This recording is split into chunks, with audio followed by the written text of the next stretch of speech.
So yun, what's up guys, no? At ito nga po, may bagyong Pepito parating at naka-signal number 4 na po tayo. Ito po ang nakakatakot yan guys.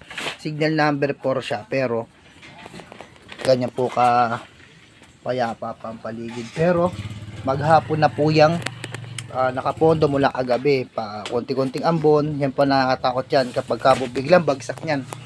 At wag naman po sana. At ayan, habang nagliligpit po kami ng mga gamit, ay andyan nakasilong na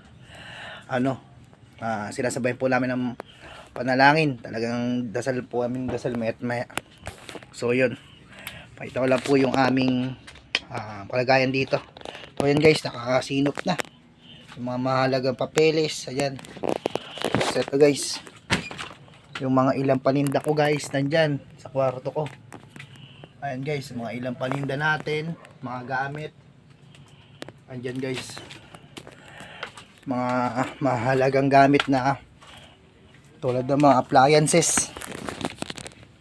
Ito naman guys, yung iba pa nating mga kagamitan. Yan, sininop na natin. Yan guys, at saka itong washing. Grabe guys, ang ano namin, ang kinatatakot namin guys, yung hangin na to. Talagang tsura lang ito ng namin